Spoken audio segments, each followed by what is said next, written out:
하셨으면 아멘. 우리가 참 목소리를 읽겠습니다.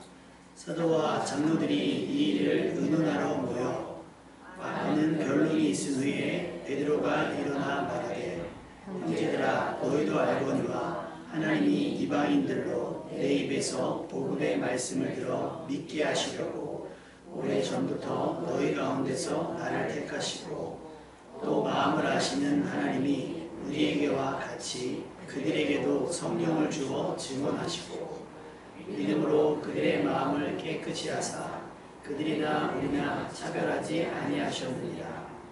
그런데 지금 너희가 어찌하여 하나님을 시험하여 우리 조상과 우리도 능히 매지 못하던 멍에를 제자들의 목에 두려느냐. 그러나 우리는 그들이 우리와 동일하게 주 예수의 은혜로 구원받는 줄 믿노라 하니라. 아멘. 할렐루야. 아까 찬양 가운데 좀 인상 깊은 장면이 있었어요. 꼬마아이가 두 주먹을 던지고, 대부분 그런 집회는 이제 아이들은 잘 안 가거든요. 근데 그 아이가 찬양하는 모습을 보면 이 가사의 내용을, 신앙 고백의 내용을 다 이해하고 따라 부르는 것 같아요. 그래서 여러분, 이성적으로는 다 설명이 안 될 수 있어요. 그러나 성령께서 감동하시면 되는 줄로 믿습니다.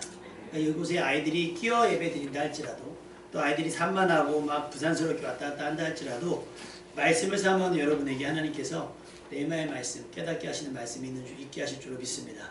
그 말씀에 집중하시면 아까 집사님 기도하신 대로, 또 우리가 바라는 대로 이 땅을 살아갈 방향과 방법을 깨닫는 지혜가 있게 될 줄로 믿습니다. 예수님께서 12명의 제자를 모으셨잖아요. 그 12명은 예수님을 따르던 수많은 사람들 가운데서 예수님께서 특별히 선발했다, 택하여 세우셨다라고 우리는 믿고 있습니다. 그렇다고 해서 그들이 능력이나 실력이나 뭐 집안 내력이나 이런 것들이 대단했던 것도 아니었어요. 평범하다 못해 좀 다른 이들보다 좀 덜한 사람들, 부족하고 약하고 연약한 사람들이다라고 고백하고 있습니다. 예수님은 이 제자들의 부족함과 연약함을 아시고도 그들을 거절하시거나 외면하지 않으시고 동고동락하시면서 집중적으로 말씀으로 그들을 케어하셨어요. 그래서 그리스도인답게, 아니 그 이상의 그리스도의 제자다울 수 있도록 훈련을 시키셨습니다. 그래서 그러다 보니까 제자들이 조금은 제자다워졌어요. 예수님께서 파송을 했더니 귀신도 쫓아내고 병든 자를 고치기도 하고 말씀을 전하기도 했습니다. 그런데 그 모든 것들이 예수님의 십자가 앞에서 모두 달아나 버리는, 이제까지 해왔던 모든 사역이 수포로 돌아가는 것처럼 느껴지는 상황이 되어버렸습니다. 그런데 예수님은 그 제자들의 치명적인 실수와 실패를 아시면서도 그들을 정죄하거나 포기하지 않으셨죠. 특히 대표적인 게 베드로가 예수님을 3번 부인하니까 예수님이 3번 묻죠.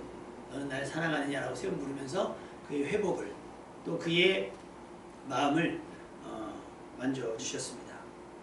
또 예수님께서는 십자가와 부활하신 사건 이후에 흩어졌던 제자들을 모으시고 그들 안에 죄책감을 없이 해주신 다음에 그들에게 성령을 약속하셨어요. 오직 성령이 너희에게 임하시면 너희가 권능을 받고 예루살렘과 온 유대와 사마리아 땅끝까지 이르러 내 증인이 되리라. 그러니까 너희는 흩어지지 말고 한 곳에 모여서 약속하신 것을 기다리라고 당부하십니다. 제자들은 예수님의 말씀을 따라서 마가의 다락방에 모여 있는데 강한 바람과 같은 소리가 나면서 불의 혀같이 갈라지면서 각 사람이 임했다라고 성경은 설명을 하고 있습니다. 성령이 임했습니다. 이날 이후로 제자들은 예수님께서 말씀하시고 약속하신 대로 증인이 되었어요. 아까 말씀드렸죠? 땅끝까지 이르러 내 증인이 되리라. 그제까지 말씀을 가지고 이성적인 훈련을 많이 받았는데 결국 그 말씀이 뭐가 됐어요? 말씀을 알았고 말씀을 배웠고 나름대로 자신들의 삶을 통해 여러 가지 사역이 나타났으나 십자가 앞에 뭐가 됐어요? 무용지물이 됐잖아요. 여러분, 믿음은 들으면서 나는 게 맞습니다. 아멘? 근데 그 믿음이 확실해지는 건 성령입니다. 성령이 더해져야 구원받는 믿음이 되는 겁니다. 할렐루야. 말씀 아는 사람 되게 많아요. 성경을 교양서적처럼 읽는 사람도 되게 많아요. 그 말씀에 기록된, 말씀이 증거하는 예수 그리스도를 인격적으로 만나지 못한 사람들이 굉장히 많이 있습니다. 그래서 전도하면 그래요. 나도 교회 다녀봤어. 나 사실 학생하고 청년 때 청년회장이었어. 심지어는 나 학생이 부장이었어. 주일학교 부장이었어 라고 하시는 분들 많아요. 수많은 말씀을 들어왔고 수백 번 말씀을 들어왔고 다른 사람들 못지않게 기도의 시간도 적지 않았어요. 그런데 뭐까지 이르지 못한 거예요? 성령까지 이르지 못한 거예요. 성령까지. 여기에는 성경에서 성령으로 넘어가는 단계에는 굉장히 치열한 또 굉장히 집중적인 여러분의 헌신이 필요합니다. 그건 봉사하다 받을 수도 있는데 대부분 성령이 언제 임하느냐? 기도할 때 임합니다. 근데 우리의 기도가 뭐예요? 내역서, 영수증 착 첨부하고 돌아가는 것처럼 내가 하고 싶은 말 하고 착 하고 돌아가잖아요. 그래서 그것을 뒤집는 기도가 한번 나왔었어요. 침묵기도라고. 침묵기도라고 소위 세상 사람들이 말하는 명상 비슷하게 촛불 켜놓고 가만히 있는 거예요. 그냥. 기도의 시간인데 소리 내지 말고 아무것도 바라지도 말고 가만히 있는 거예요. 그리고 하나님의 음성을 듣는 겁니다. 그랬더니 놀라운 일이 벌어졌어요. 잠시 후에 다 잠이 드는 거예요. 여러분 생각해봐요. 여러분 가만히 있어 보세요. 지금부터 가만히 있어 보세요. 눈 감고 자, 불 끄고 막 다 감고 우리가 5분 동안만 가만히 있어 봅시다. 그러면 아마 잠시 후에 코 고는 소리가 들릴 수도 있어요. 왜냐면 우리는 핸드폰 보나 막 잠시도 가만히 못 있잖아요. 가만히 있으면 무슨 큰일 나는 것처럼 핸드폰 꺼내서 보고 뭐 하고 막 분주합니다. 그런데 멈추어 쓴다고요? 그러면 그 멈추어 서서 아무것도 안 하는 그 공허한 분위기 속에 우리가 하나님께 집중할 수 있느냐? 훈련이 안 되면 그것도 안 돼요. 그러니까 어떻게 보면 기도할 때 이렇게 하는 자세가 굉장히 불편합니다. 그리고 무릎 꿇어 기도하는 거 있잖아요. 사실은 그 훈련되지 않은 분들은요, 무릎 꿇어 기도하면 나중에 어떤 일이 벌어지는지 아세요? 바닥을 치기 시작합니다. 사실 바닥을 치는 게 아니라 어딜 쳐요? 허벅지를 치는 거예요. 쥐가 오기 시작하거든요. 저도 예전에 이제 지금은 의자니까 그렇지만 기도원 같은 데 가면 바닥에 앉아서 하잖아요. 일어나려면 어떻게 쥐가 나니까 안 되니까 이렇게 발을 이렇게 뒤로 뻗어요. 자세가 오묘해집니다. 마치 인어공주처럼 이렇게 돼요. 한 번은 우리 학생들 데리고 목사님한테 허락을 받고 광흥기도원에 철야기도를 갔어요. 은혜 받으러 갔는데 목사님이 9시 집회를 했는데 설교가 2시에 끝났어요. 새벽 2시에. 우리는 9시에서 한 10시 반 가면 12시까지 기도하고 잘 자고 그 다음날 교회 새벽 기도를 가려는데 2시 넘어서 막 끝나니까 그때까지는 그래도 나름 체력이 있고 젊으니까 막 기도를 한 거예요. 막 뜨겁게 막 3시 반, 4시 반 했어요. 한 3시 좀 넘어가지고 사실은 근데 그게 은혜가 안 된 게 목사님이 막 막 만물의 끝으로 최종적으로 결론적으로 막 하다가 12시가 넘어가니까 사람들이 모여있는 사람들이 다 막 아멘 소리가 점점 안 들리는 거예요. 처음에 막 10시에는요 막 아멘이 지붕을 뚫은 것처럼 막 하다가 넘어가니까 막 그러니까 자기 기도하러 모인 사람들한테 자기 얘기를 막 하고 가니까 그러고서 한 2시 반, 3시 반 거의 다 돼가지고 이제 교회에 그래도 본교회 목사님 새벽기도 하시는데 힘내시게 우리 새벽기도 가자 그래서 막 뜨거운 마음으로 막 찬성 부르면서 막 와가지고 교회 새벽기도 딱 5시 들어갔어요. 딱 젊은이들만 앉아있으니까 목사님이 얼마나 힘이 나시겠어요. 그래서 한 20분 뒤에 말씀 딱 듣고 기도를 딱 시작했는데 잠깐 기도하고 눈을 딱 떴더니 10시가 넘은 거예요. 기도 갔다 온 사람들이 기도 시작하고 불 딱 끄고 나니까 다 숙면에 들어가가지고 다 가시고 불 껐는데 세상에 아침 시간도 있고 다 막 10시가 넘어가지고 막 그런 추억들이 있어요. 근데 그러다가 그 친구들이 방언을 받아요. 우리끼리 기도하는데 제가 데리고 기도회를 하는데 방언이 막 저쪽에서 갑자기 얘가 이상한 말을 하니까 잠깐! 스톱! 아닌 것 같아. 야 목사님 안 계신데 우리끼리 기도하는데 이상한 것 같아. 야 귀신 들린 거 아니야? 막. 근데 그러다가 방언을 받고 은혜를 받고요. 예수님이 인격적으로 간다는 거예요. 한 번은 산에 갔는데 되게 무뚝뚝한 친구 하나가 있어요. 막 저녁에 이제 회사 야간을 들어가면 청년부가 토요일날 저녁에 먹거든요. 갑자기 예배 드리는데 문을 탁 열고 치킨 2마리를 쓱 넣어놓고 가요. 자기 예배 못 드리지만 직장 가니까 끝나고 그러면 좀 그때 배달을 좀 시키지. 본인 들어갈 때 그걸 하면 예배 끝나면 식잖아요. 그렇게 좀 엉뚱한 친구였어요. 산을 데리고 갔어요. 산기도를. 근데 다리 잡을 자리가 없어서 하필이면 다른 사람 무덤 옆에서 기도를 했는데 이 친구 때문에 기도가 안 되는 거예요. 갑자기 으아 하면서 막 떼굴떼굴 부르는 거예요. 그러면서 막 하나님 감사합니다. 나는 죄인입니다. 막 등치가 거의 금표쌤만 해요. 우리 신양기 형제라고. 막 등치가 막 성격도 막 그렇거든요. 막 흥소 같고 막 이런데 갑자기 막 어린아이처럼 막 엉엉하면서 하나님 감사합니다. 고맙습니다. 저는 죄인입니다. 용서해 주세요. 무덤, 남의 집 무덤을 막 뒤굴르면서 막 풀밭을 막 뒤굴르면서 막 오는 거예요.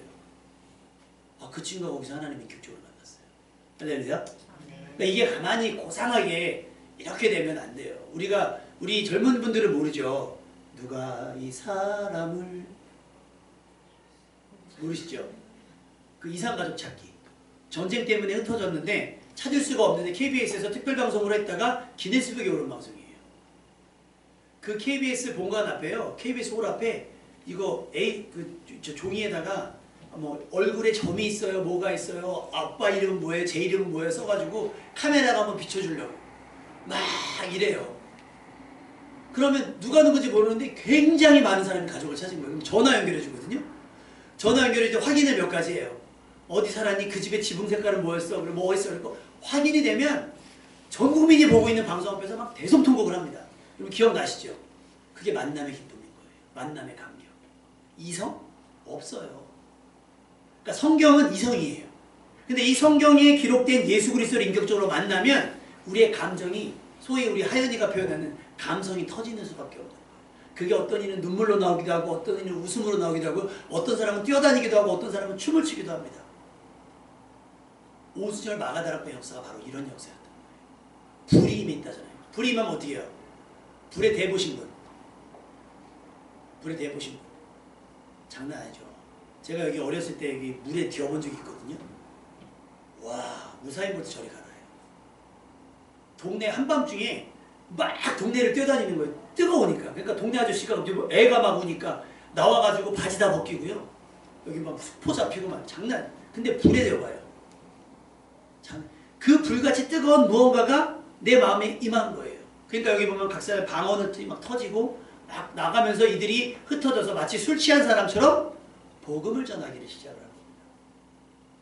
그리고 이들이 성경을 통해 믿게 됐던 모든 것들이 확실해지고 또 분명해짐으로 말미암아서 가져가게 된 게 뭐냐면 구원의 감격과 즐거움이었어요. 얼마나 즐거운지 예전에는 내 것도 내 거, 네 것도 내 거였던 삶을 살다가 예수님을 인격적으로 만나고 성령을 경험하니까 어떻게 돼요? 내 것도 네 거, 네 것도 네 거가 되는 거예요. 예전에 이제 흥부, 놀부 이런 거 있잖아요. 흥부는 내 것도 네 거, 네 것도 네 거. 놀부는 내 거, 내 거, 네 거, 내 거. 이런 게임도 있었거든요. 근데 오수절 마가다락방 전까지는 내 거, 내 거고 네 거, 네 거야라는 분분했었어요. 그런데 오수절 마가다락방 위에 어떤 일이 벌어졌냐면 내 건 다 주님의 거. 그러니까 어떻게 해요? 다 나는 거. 자기의 소유를 팔아서 다 가난한 자에게 주는 거예요. 이게 예수님께서 부자 청년에게 했던 말씀 그대로. 부자 청년이 그렇게 안 됐어요. 말씀을 들었을 땐 그렇게 안 됐는데 성령을 받으니까 어떻게 돼요? 사람들이 소유를 팔아서 다 사도들의 발 앞에 갖다 주는 거예요. 가난한 자들과 나누기를 원합니다. 내 소유를 자랑하지 않고 내 소유를 나누기 시작합니다. 이게 성령의 역사였습니다. 여러분에게 이런 성령이 있기를 원하십니까? 통장 갖고 와야 되는데 땅을 팔아야 되고 집을 팔아야 되고 차를 팔아야 되는데도 이런 성령 받기를 원하십니까? 그거 봐요. 아무도 못하잖아요. 그러니까 우리가 아직 성령을 화끈하게 받지 못해서 그래요. 성령을 받으면 그렇다고 그걸 다 갖고 와 이러는 것도 문제예요. 그런 것도 아니고 여러분이 항상 말씀드렸죠? 하나님 앞에 뭔가 헌신할 때는 어떤 쪽으로? 감성적이 아니라 이성적으로 따라합시다. 하나님께 드릴 때는 맨정신으로. 우리 어릴 때 기억이 나요. 삼촌들이 술 취하시면 일로 와봐 일로 와봐 일로 와봐 야! 그리고 기억나요 안 나요? 안 나요.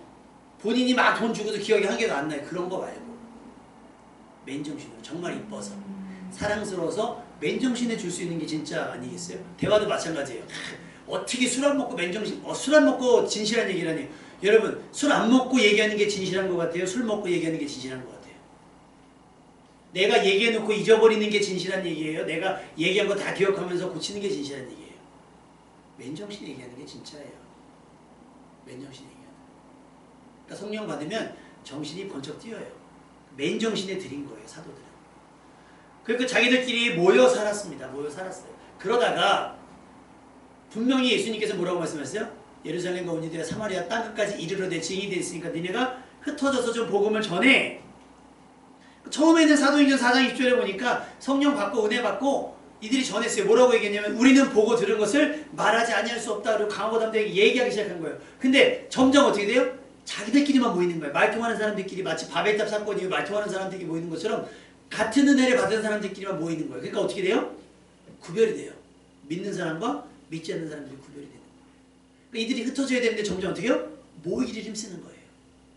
그러다 어떤 일이 벌어지면 스데반 집사가 죽게 됩니다. 돌에 맞아서 죽게 돼요. 그러니까 그 두려움에 야 이렇게 여기 있다가는 죽을 수도 있다 그래서 이들이 흩어지면서 땅끝까지로 내 증이 되는 삶이 시작이 되는 겁니다. 할렐루야. 그 때로는 우리가 요셉의 삶을 알잖아요. 그 막 보디발의 집에 잡혀가고 그 다음에 또 감옥에 갇히고 하는 것들이 나중에 깨달은 게 뭐예요? 하나님께서 많은 사람들을 구원하시기 위해서 나를 이리로 보내신 거다라고 했던 것처럼 스데반으로 인해서 불씨가 탁 터지기 시작한 거예요. 어떤 가해자들을 두려워하는 나머지 도망갔지만 하나님은 그 도망간 자리에서 복음을 전하게 하신 거예요.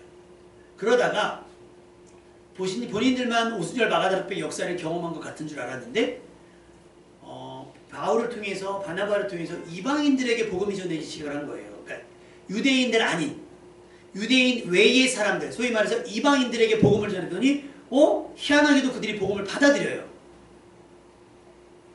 좋은 일이잖아요. 복음을 받아들여요. 그런데 거기에 덧붙여 어떤 일이 벌어지냐면 그들에게도 뭐가 임해요? 성령이 임해요. 그것이 오늘 베드로가 하는 이야기입니다. 이 말씀을 한번 읽어볼까요? 자, 8절 말씀. 시작. 또 마음을 아시는 하나님이 우리에게와 같이 그들에게도 성령을 주어 증언하시고. 베드로가 깨달은 건 그거예요. 지금 요 본문의 앞은 뭐냐면 바울과 바나바가 막 그들에게 성령이 임했다 할 때 유대인들이 뭘 말같지도 않은 소리를 해. 어떻게 유대인들이 성령을 받아? 아니지. 그래 성령 받았어? 그렇다면 그거 갖고 안 돼. 모세의 율법을 지키고 할례를 받아야 돼. 이스라엘 전통 속에 들어와야 돼라고 얘기한 거예요. 그러니까 바울과 바나바가 그렇지 않아 라고 얘기했는데 이게 싸움이 되니까 예루살렘에 모여서 회의를 한 거예요. 그래서 베드로가 변론이 정리가 안 되니까 베드로가 일어나서 종합적으로 하는 얘기가 그런 거예요. 하나님께서 그들에게도 나를 통해서 복음을 전하게 하셨는데 복음만 받아들이게 한 게 아니라 성령을 주었다. 누구와 같이? 우리에게와 같이. 그러니까 유대인이다 아니다. 아시아 사람이다 서양 사람이다 흑인이다 백인이다 이런 게 아니라 부자다 가난한 사람 이런 게 아니라 상관없이 누구에게나 하나님은 말씀을 주시고 복음을 전파하시고 복음을 듣고 믿는 자들에게 뭘 주신다? 성령을 주신다는 거예요. 성령을 주어 증언하게 하신다. 할렐루야. 그 역사를 베드로가 시인하고 있는 거예요. 믿음으로 그들의 마음을 깨끗게 하셨고 그들이나 우리나 하나님은 어떻게 했다? 차별하지 않았다라고 성경은 이야기하고 있어요. 베드로가 분명하게 얘기한 거예요. 그들과 우리가 전혀 다르지 않다. 그래서 맨날 베드로가 옷 찢는 이유가 뭐예요? 나는 너희와 같은 사람이다. 대단한 사람 아니다. 그러니까 여러분 주의 종이라고 하는 목회자에게 주의 종이라고 하는 말은 맞지 않아요. 저만 종이 아니라 다 종이잖아요. 제가 주인이 아니잖아요. 여러분이 주인이 아니에요. 목회자, 성도이지만 목회자의 직분. 여러분이 장로님, 권사님, 집사님 믿는 것처럼 목회자의 직분을 가진 것이지 제가 주의 종 아니라는 거죠. 여기 있는 걸 뭐라 그래요? 우리가 기도할 때 이걸 뭐라 그러죠? 앞으로 우리 교회는 기도하실 때 성전이라는 표현을 쓰시면 안 돼요. 성전은 구약에 제사를 지내고 거기서 피를 뿌리고 했던 게 성전. 근데 그게 휘장이 갈라져서 오픈됐잖아요. 오픈돼서 이것은 뭐냐? 교회, 예배당. 우리 교회가 맞아요. 우리 성전에 임하시옵소서가 아니라 우리 교회의 우리 모임에 우리 예배의 모임 가운데 예배의 장소 가운데 이런 이 표현이 맞는 것처럼 목회자 주의 종 주의 사자 주의 사자는 천사 근데 부흥사분들 본인이 사자라고 그러잖아요. 여러분 사자 그 사자 아니고 천사 저승 사자 그 사자 그러니까 영적인 존재를 얘기하는 거예요. 근데 주의 사자에게 불을 아니에요. 전 사자가 아니고 사람. 아시겠죠? 진짜 그렇게 알고 계셨죠? 저한테 특별함을 보신 거죠. 그거는 존중함으로써 보게 되는 것들이에요. 그러니까 저나 여러분이나 같은 하나님의 사람, 같은 하나님의 일, 같은 교회를 섬기는 성도로서. 그리고 저는 저희 존경하는 선배 목사님께서 하셨던 말씀, 나는 내가 죽으면 거기다가 성도라고 쓸 거래요. 대부분 직분을 쓰거든요. 누구 무슨 목사, 권사 쓰는데 자기는 죽고 나면 역할이 끝나잖아요. 나는 죽었는데 내가 무슨 목사야. 나는 그리스도인이고 나는 성도니까 나는 성도로 죽겠다라고 말씀하시더라고요. 너무 멋있는 거예요. 내가 성도로서 착각하고 난 성도가 아닌 줄 알았다. 이런 생각에서 벗어나요. 베드로가 그 얘기를 하는 거예요. 우리만 하나님의 백성이 아니라 그들도 하나님의 백성이 될 수 있다. 그리고 되게 하셨다라고 선언하고 있는 거와 똑같습니다. 그러니까 유대인들은 불편한 거예요. 아니 우리는 모세의 율법을 지키기도 하고 할례를 받아야 되는데 이건 육체적인 사인이거든요. 육체적인 사인인데 거기에 집착하는 거예요. 그러면서 베드로가 하는 말이 아주 대단한 거예요. 자, 우리 10절 말씀 읽어봅시다. 시작. 그런데 지금 너희가 어찌하여 하나님을 시험하여 우리 조상과 우리도 눈이 예지 못하던 멍에를 제자들의 목에 두려느냐.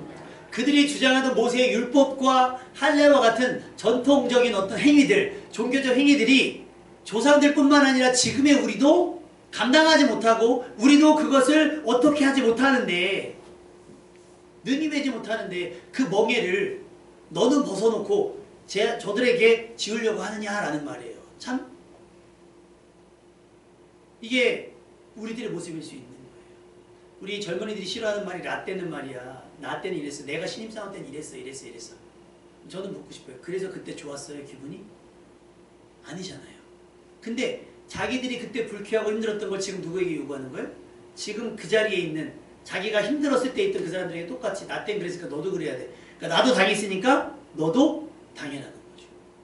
그 축구대표팀 이야기를 박지성 선수가 책으로 썼을 때 학교 다닐 때 선배들한테 무지 맞았다는 거예요. 그냥 패는 거예요. 자기 기분 안 좋으면 패고 나보다 잘하면 패고 막 팬 거예요. 이유 없이 맞았다는 거예요. 자기가 선배가 돼서 그걸 없앴다는 거예요. 체벌을 없앴다는 거예요. 나도 맞았으니까 너도 맞아가 아니라 맞으면서 크는 거야가 아니라 내가 맞아보니 불쾌하고 기분 나쁘고 힘들고 어렵더라. 그러니까 너희는 맞지 말아가 돼야 맞는 거예요. 그러니까 유대인들이 그랬어야 되는 거예요. 너희들이 성경을 읽고 성령을 받았으니 홀가분해졌잖아요. 예수님께서 사람들에게 뭐라고 말씀하셨어요? 수고하고 무거운 짐진 자들아 다 내게로 오라. 내가 너희를 쉬게 한다는 거예요. 자유케 한다는 거예요. 그런데 이제 와서 자기들은 어떻게 해요? 자기네들은 성령으로 막 구원의 감격과 즐거움이 넘치는데 저들도 성령을 받았다고 하니까 안 돼요. 쥐들이 뭐라고 성령이 그걸 받아요? 안 돼요. 모세의 율법으로 옥죄는 거예요. 할례를 받아야 된다고 어찌 주장을 하는 거예요. 불편하고 어렵고 힘들게. 교회 올 때는 우리가 어렸을 때 배운 게 있었어요. 정장을 입어야 된다. 정장. 아니 집에 정장이 없는 사람도 있는데 정장을 입고 교회에 와야 된다라고 하는 건 성경에 어디 나오는 얘기예요. 주일학교 교사는 넥타이 매야 된다는 거. 아니 넥타이를 집에 정장도 없는 사람이 넥타이가 어딨어요. 근데도 막 넥타이 사가지고 뭐 와이셔츠 하나 그냥 막 말고 그래야 된 줄 아니까. 근데 여러분 설교하는데 공과 공부하고 있는데 유치원에가 나와가지고 이거 뒤를 당기면 어떻게 돼요? 쪼이잖아요. 여기서 옛날에 여기 이렇게 판 있잖아요 앞에. 근데 갑자기 이렇게 이게 왔다 갔다 하니까 얘가 잡아서 뒤를 딱 당겼는데 이게 확 쪼였는데 이게 순간적으로 쭉 내려가니까요. 정신을 못 차리겠는 거예요. 애들 가르치는데 넥타이를 왜 매라 그러는 거예요? 복장이 합당하지가 않잖아요. 어울리지가 않잖아요. 제가 그 얘기를 했어요. 만약에 강원도 탄광교회에 있는 목사님이 신방하는데 정장을 입고 가는 게 맞습니까? 어촌 목사님이 바닷가에 신방 가는데 혼자만 구두 신고 정장 입고 가는 게 맞아요? 막 못 입는데 혼자 정장 입고 가가지고 이 얘기 뭐예요? 정장 입고 간다는 얘기는 뭐예요? 나는 당신들하고 섞이지 않기를 원합니다. 여러분 구별됨이라고 하는 건 그게 아닐 거예요. 태도지. 이런 게 아닐 거란 말이죠. 그러니까 유대인들이 착각하고 있는 게 그런 거예요. 하나님은 이스라엘 하나님이기도 해요. 근데 본인들이 그걸 소유하지 못했잖아요. 본인들이 소유하지 못해서 이게 확장된 겁니다. 그들이 불순종함으로 인해서 하나님께서 모두에게 구원 얻을 기회를 주신 거예요. 할렐루야. 그리고 그 기회를 이방인들은 믿음으로 잡은 거예요. 본인들이 놓치고. 그리고 이제 와서 어떻게 해요? 우리 하나님이야. 우리 하나님이니까 이렇게 해야 돼. 저렇게 해야 돼. 우리가 아는데 모세 율법을 지켜야 되고 할례를 받아야 되고 이런 얘기들을 하는 거예요. 여러분 아니에요. 하나님 앞에서는 다 그냥 사람입니다. 아멘. 어느 민족, 어느 인종, 어느 지파 다 필요 없어요. 골로새서 3장 11절 거기에는 헬라인이나 유대인이나 또 할레파나 부할레파나 야만인이나 수구디안인이나 종이나 자유인이나 차별이 있을 수 없나니 오직 그리스도는 만유시오 만유 안에 계시니라. 할렐루야. 차별이 없어요. 이게 하나님의 나라의 원칙입니다. 키 크고 키 작고 돈 많고 돈 없고 이게 아니에요. 피부색이 밝고 어둡고 이게 문제 차이가 아니에요. 힘이 세고 약하고의 문제가 아니에요. 아프고 건강하고의 문제가 아니에요. 우리는 하나님 앞에 한 영혼으로 서게 되는 겁니다. 아멘? 여기에 더할 건 뭐예요? 그래서 제가 그런 얘기 드려요. 자, 술을 끊고 예수 믿는 게 맞아요? 담배를 끊고 교회 나오는 게 맞습니까? 와서 피우지만 않으면 돼요. 예배 시간에 뭐 마시고 예배 시간에 피우지만 이거 예의니까. 예, 그렇지만 않으면 괜찮아요. 따라합시다. 성경 읽고 성령 받으면 끊지 말래도 끊어진다. 끊어지는 거예요. 다른 삶의 태도도 마찬가지인 거예요. 너 그러면 교회 못 가. 아니요. 그러니까 교회 가야 되는 거예요. 따라합시다. 그러니까 교회 가야 돼. 저 어제 술 먹고 지금 안 깼어요. 그러니까 교회 가. 야, 너 술 냄새 나서 안 되겠다. 괜찮아요. 술 냄새가 나도 괜찮고 저게 막 머리 안 감았어도 괜찮아요. 머리에서 냄새 나도 괜찮고 눈곱이 붙어 있어도 괜찮아요. 그렇게 예배 드리는 것이 훨씬 나아요. 그런데 그거 외에 다른 걸 차린단 말이에요. 막 부가로 막 붙어요. 이게 옵션으로다가 막 붙어요. 이래도 되고 뭐도 시켜야 되고 저것도 시켜야 되고. 그래서 어떤 교회는 아예 기관을 없애버렸대요. 기관을 만들어놨더니 그냥 막 남전도회, 여전도회, 학생부, 청년부 막 이러니까 각각에 막 다르잖아요. 그러니까 뭐 또 사역이라고 해야 되니까 막 하다 보니까 말들이 많고 막 하니까. 그러면 하지 마요. 괜히 그거 하다가 은혜를 잃어버리니까. 안 하는 게 낫다는 거예요. 여러분, 부서가 나뉘는 것도 은혜의 방편인 거예요. 사역을 위해 나뉘어지는 것이지 뭐 때문에 그것 때문에 시험에 들게 한다? 그러니까 성가대 어느 교회는 성가대를 없애버렸대요. 제일 믿음도 없고 제일 저기 하고 자기 교만하고 제일 교만하고 목사님이 딱 되자마자 성가대 해산.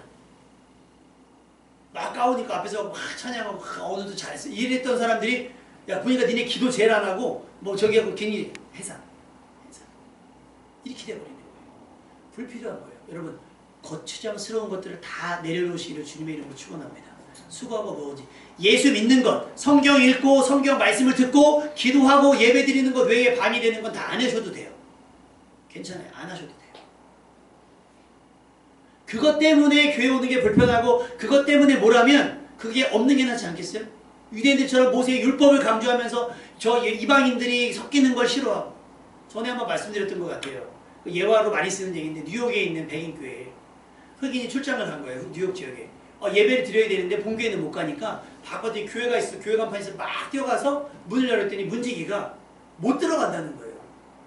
나 그리스도인이다. 들어가서 예배 드려야 된다. 예배 드리고 싶다 했더니 안 된대요. 왜냐 했더니 넌 흑인이라 안 된다. 여기는 백인교회라는 거예요. 백인 전용.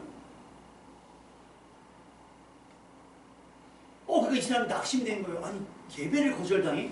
교회 출입을 거절당해? 낙심해서 있었던 거예요. 막 세상이 까무러친 거죠. 너무 이 사람이 낙심했으니까 지나가는 사람이 묻는 거예요. 왜 그래요? 무슨 일이 있어요? 했더니 사실은 그리스도인인데 예배를 드리려고 급하게 교회가 있어서 왔는데 제가 흑인이라 못 들어간대요. 그래서 여기서 그냥 혼자만의 예배 드리고 있어요. 그분이 그러더래요. 너만 못 들어간 게 아니야. 나도 못 들어갔어. 그래서 흑인이 보니까 예수님이 그런 거예요. 야, 너만 못 들어간 게 아니라 쟤네 나도 안 들어버려. 예수님이 백인이에요, 흑인이에요? 예수님이 약간 흑인 계열이에요. 중동 지역이잖아요. 약간 흑인 계열이에요, 흑인 계열. 우리가 영화에서 봤던 약간 백인 스타일, 막 수염 길고 이런 스타일이 아니라 예수님은 약간 그쪽 계열이에요. 그러니까 완전 오리지널 백인이 아니고, 그러니까 얘는 뭐예요? 지들끼리 그 지들만의 예배를 드리는 거예요. 그래놓고 뭐예요? 잃어버린 영혼을 대해서 예배를 사모하는 자를 차단한 거예요. 그러니까 혹시 우리가 예배 드리는데 술 취한 사람이 왔다. 안 돼요. 지금 예배 중이니까 안 되니까. 예배 중이니까 되는 거예요.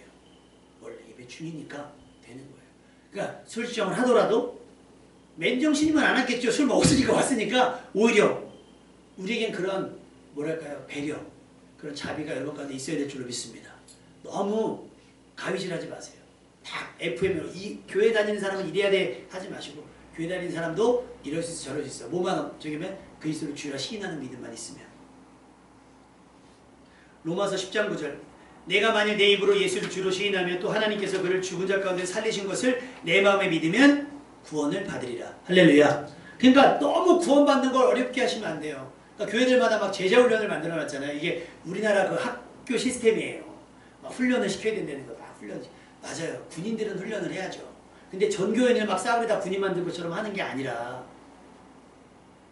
그러니까 제가 교회를 개척하고 처음엔 저희가 큐티를 했습니다. 제가 큐티를 좀 큐티에 사람들이 그래요. 목사님들이 이상 목사님 큐티에 장점이 있다. 근데 우리 교회 분들은 큐티를 굉장히 부담스러워요. 자꾸 질문한다고. 제가 설교 시간에도 막 질문하잖아요. 그러니까 질문을 하면 대답을 해야 되는데 대답이 너무 불편한 거예요. 맞았을까 틀렸을까 막 이러니까 그냥 아무 말이나 해도 되는데 막 불편하니까 권사님도 그러신 거예요. 큐티 할 때 질문 안 했으면 좋겠다. 장로님도 마찬가지. 왜냐면 우리 장로님하고 권사님이 전에 있던 교회에서는 자기 의견을 피력하는 분위기가 아니었거든요. 다 담임 목사님만 얘기하는 분위기인데 여기 와서 자꾸 물어보니까 불편한 거예요. 대답하기 싫은데. 맞아요. 불편하기 싫은 걸 굳이 그걸 해야 된다고 얘기하면 그것도 이상하죠. 그것도 이상한 거예요. 그래서 여러분 할 수 있으면 모두가 할 수 있는 건 아니지만 기회가 되면 훈련받는 거 굉장히 중요합니다. 예수님의 12 제자들처럼 그렇게 집중력으로 훈련받는 것 굉장히 중요하고 또 이렇게 어떤 제한이 없는 것 같지만 내 나름대로 제한을 두면서 하는 것도 필요합니다. 그런데 구원의 문제에 있어서는 더 활짝 열려야 돼요. 그러니까 훈련의 부분에 있어서는 좁혀져야 되지만 구원의 부분에 있어서 활짝 열려져야 되는 겁니다. 아니 우리 조상과 우리도 능히 매지 못했던 것들을 왜 유대 이방인들에게 그럽니까? 익숙한 사람들도 못했던 것들을. 갈라디아서 5장 6절 그리스도 예수 안에는 할례나 무할례나 효력이 없다. 이게 갈라디아 사도 바울이 갈라디아 교회에 하는 얘기예요. 그리스도 예수 안에서는 할례나 무할례나 효력이 없다는 거예요. 아까 뭐 때문에 싸웠어요? 야 율법 지켜야 되고 할례 받아야 되겠는데 예수 그리스도 안에 있으면 그건 의미가 없어. 해도 그만 안 해도 그만이야. 네가 의미를 두고 하면 괜찮아. 안 해도 문제 없어요. 문제 없는 거예요. 왜요? 사랑으로서 역사하는 믿음뿐이니라. 십자가뿐이라는 거예요. 십자가면 오케이라는 거예요. 십자가면. 이런 어떤 증명해 볼 다른 게 없어요. 예수 그리스도의 십자가면 되는 거예요. 예수님께서 우리를 자유케 하셨고 수고하고 무거운 짐을 다 벗어버리게 하셨습니다. 조상들이 내팽개친 모세의 율법, 지나치게 집착하는 할례와 같은 믿음 없는 종교적 행위가 아닌 믿음 있고 마음이 있는 말씀의 태도를 보여줘야 됩니다. 그래서 이야기한 게 베드로가 얘기한 게 그런 거예요. 11절 말씀 다 같이 읽어보겠습니다. 11절 말씀 시작. 그러나 우리는 그들이 우리와 동일하게 주 예수의 은혜로 구원받는 줄을 믿노라. 구원을 뭘로 받았어요? 주 예수의 은혜로. 나도 다른 제자들도 유대인 여러분들도 뭘로? 그리스도 예수의 은혜로. 예수의 은혜로 구원을 받았어요. 그것처럼 누구도 그들도 이방인들도 그렇게 복음을 받아들였고 믿음으로 하나님께서 믿음으로 그들의 마음을 깨끗하게 하셨고 그 안에 성령이 임했고 그러면 된 거다. 그러면 된 거다. 그들도 우리와 같다라는 거예요. 여러분 누구도 차별하지 않기를 바랍니다. 가끔 저한테 전화 오는 청년이 하나 있어요. 기억나는지 모르겠어요. 수요일날 오래전에 수년 전에 수요일날 우리 교회에 왔던 청년이 하나 있어요. 약간 어눌한 약간 장애가 있는 청년인데 지나가는 길에 우리 교회 간판을 보고 들어오는 거예요. 근데 지금도 잊을만 하면 전화요. 안녕하세요 목사님. 네 어떤 일이세요? 저 아시죠? 네. 일부러 그래요. 누구시더라? 내가 그러면 왜 있잖아요. 그 전에 갔던 청년인데요. 알죠. 한번 교회 가야 되는데요. 이 전화하면 레파토리가 똑같아요. 근데 우리 교회랑 안 맞는 것 같아요. 이게 아니잖아요. 구원의 여부에 있어서는 누구라도 하는. 저 여러분께 감사한 게 전에 오산병원에 있던 분이 오셨잖아요. 태도가 좀 그랬고 그래도 오래 참아주셔서 본인이 이제 이 분위기는 아닌가 보다 이렇게 본인이 이제 떨어져 나가셨는데 예배 시간에 혼자 커피 받아가지고 커피 마시면서 예배드리고 아메리칸 스타일. 그럼에도 불구하고 여러분이 그거에 대해서 크게 정죄하거나 크게 판단하지 않고 비판하지 않으셔서 너무나 감사해요. 이상하니까 놀랄 수는 있어요. 이상하니까 놀랄 수 있어요. 저희 교회가 적으니까. 여러분 앞으로 더 어떤 기상천외한 분들이 오실지 몰라요. 우리는 누구라도 아멘입니까? 누구라도 다 받아들일 마음의 준비가 되어 있기를 부탁을 드립니다. 디모데전서 2장 4절 하나님은 모든 사람이 구원을 받으며 여러분 여기에는요 오해하지 마세요. 이 모든 사람 안에는 동성애자 들어갈까요? 안 들어갈까요? 모든 사람에는 들어가야 돼요. 동성애를 하기 때문에 구원을 못 받는 게 아니라 예수를 믿지 않기 때문에 그런 거예요. 그러니까 우리가 저기만 보고 그들의 어떤 변태적인 성향 이렇게 얘기하면서 그들을 정죄하고 비난하는데 맞아요. 그럴 수도 있는데 구원의 여부에 대해서는 구원의 부분에 있어서는 우리가 그를 제한하면 안 돼요. 모든 사람이 구원을 얻기 원하시고 그러기 위해서 예수님께서 십자가를 지신 거거든요. 십자가를 지신 거예요. 근데 우리는 그때는 우리는 은혜로 구원을 받았으면서 그들에게 뭘 돼요? 율법을 대는 거예요. 야, 구약에 보니까 동성애는 돌 맞아 죽더라. 근데 신약에 와서 가늠한 여인이 있거든요. 예수님께서 어떻게 해요?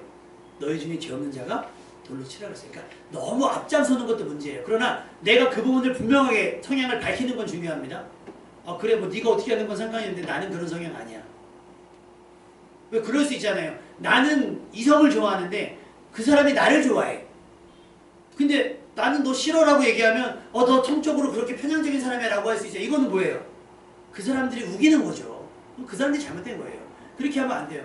그렇게 따지면 내가 아무한테나 대시해요. 예를 들면 내가 총각이에요. 죄송합니다. 우리 봐요. 저기 사모님인데 내가 총각일 때 김태희한테 달려가가지고 나 당신 사랑합니다. 근데 김태희 씨가 뭐라 그래요? 스타일 아니에요. 당신 그렇게 편협한 사람이었어요? 왜 사람을 차별하세요? 이게 맞아요? 틀려요? 이건 그럴 수 있잖아요. 성향에 따라 외모라든지 성격이라든지 어떤 사회적 수준에 이거에 따라 사람을 그럴 수 있어요. 근데 그 사람들이 하는 얘기 뭐예요? 동성애자 하는 얘기들. 싫어하면 무슨 마치 우리가 성적으로 굉장히 왜곡된 사람처럼 얘기하는데 그건 그 사람들이 자기 주장을 하기 위해서 일방적으로 하는 얘기인 거예요.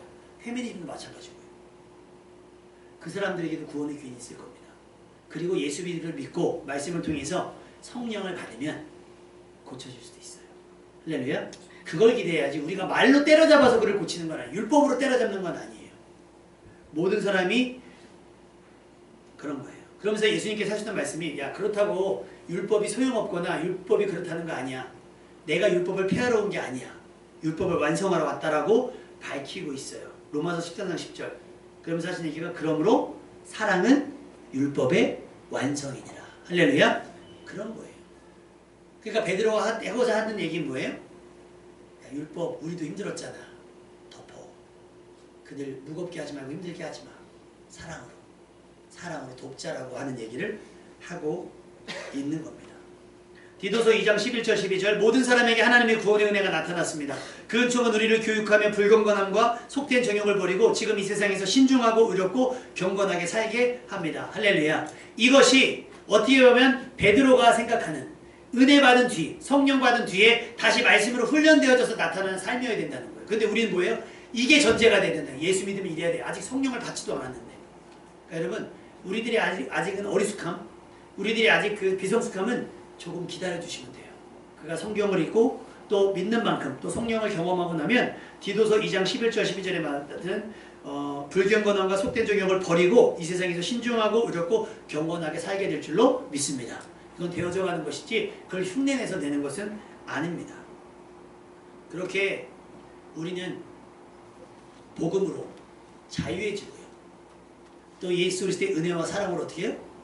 구원을 얻게 됐으면 좋겠어요. 그리고 내가 받은 은혜와 내가 받은 구원과 내가 받은 은혜와 내가 듣게 된 복음이 마치 특별한 어떤 것처럼 여기지 말고 모두에게나 다 들려줄 수 있고 전해줄 수 있고 나눌 수 있는 쉬운 것들이 됐으면 좋겠어요. 다만 사명자는 좀 다르죠. 자기 십자가가 있는 사람의 삶은 아까 디도서에 얘기했던 것처럼 조금 신중하고 의롭고 경건해야 됩니다. 근데 아직 믿음의 초보들은 괜찮아요. 어색해도 괜찮아요. 조라도 괜찮고요. 예배 시간에 딴짓해도 괜찮고요. 심지어 어떤 교회에서는 막 껌을 씹기도 해요. 근데 그거는 사실 예배니까 껌을 씹지 말라는 게 아니라 이 다중 이렇게 할 때는 좀 그건 그렇죠. 그 정도는 여러분이 예의를 지켜주시면 나머지는 좀 프리하게, 나머지는 조금 여유롭게 여러분이 했으면 좋겠습니다. 우리는 예배와 기도와 말씀에서 다른 것들은 조금 여유롭게 다른 사람들에게 조금은 자유하게 하는 여러분이 되기를 주님의 이름으로 부탁드립니다.